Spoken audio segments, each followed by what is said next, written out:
Бүгінгі күні ата-аналар, субханалла, өткенде бір ауызашарда болдым. Қазақтың ақсақалдары менен ақжаулықты аналары қарттар үйінен сол ауызашарға келіп отыр. Не деген өкінішті нәрсе. Қазақ болмаса да иісі мұсылмандар, бала менен қарым-қатынас кезінде дұрыс болмады, балаға тәрбие берілмеді. Ата-ана болып балаға зұлымдық қылмау керек. Пайғамбарымыз саллаллаху алейхи ва саллям ата-ана бола тұра, ата бола тұра, әке бола тұра балаға қандай жұмсақтық көрсетті. Әлхамдулилла, мен пайғамбарымыз саллаллаху алейхи ва саллямның өмір баянын басынан аяғына дейін бірнеше мәрте оқыдым. Әлхамдулилла, оқымаған жерлерінде бар шығар, әрине бар. Бірақ әртүрлі кітаптардан басынан аяғына дейін жақсылап зейін қойып оқуға тырыстым.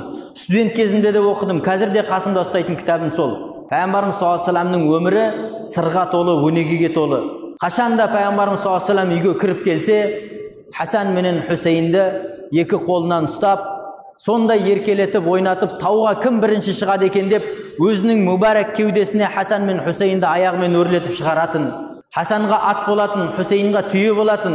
Ешқашан пайғамбарымыз саллаллаху алейхи ва саллям Хасан менен Хусейнді отырғызып қойып аят жаттатқан жоқ, я бір ілім үйреткен жоқ. Пайғамбарымыз саллаллаху алейхи ва саллям 7 жасына дейін махаббат қылатын баламенен.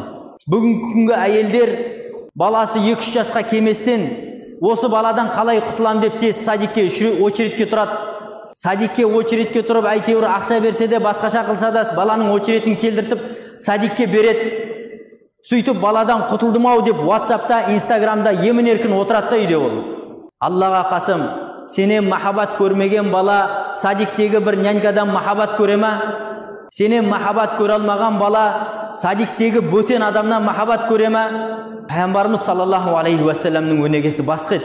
Сен үйде әйел адам 2-3 балаға, әрі кетсе 5 балаға ие боламай отырсың. Садиктегі 30 000 теңге алатын нянька қалай 30 балаға ие болады? Қалай ол оған махаббаты менен, мейірімен бір нәрсе айталады? Сен қалай балаға зұлымдық қылып жатқанды бүгін өзің білмейсің. Ертең күні сол махаббат көрмеген бала махаббатсыздықпен сені қарттар үйіне тапсырып кетеді.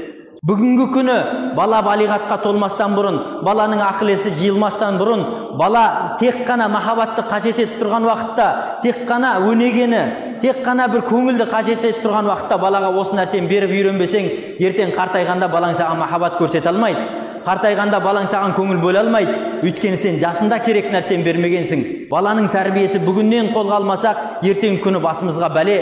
Пайғамбарымыз саллаллаху алейхи ва саллям айтады: Аллахумма инни а'удhu бика мин имраатин тушаййибуни qabla al-mashib wa a'udhu bika min waladin yakunu alayya wabala. Пайғамбарымыз саллаллаху алейхи ва саллям сөзі: ей Алла, мен сенен пана сұраймын дейді. Сондай әйелден, мені уақытынан бұрын қартайтып жіберетін әйелден пана сұраймын дейді. Ей Алла, мен сенен пана сұраймын, менің басыма бақыт емес, бәле болып келетін баладан пана сұраймын дейді. Пайғамбарымыз саллаллаху алейхи ва саллям қылған дұғасы осындай.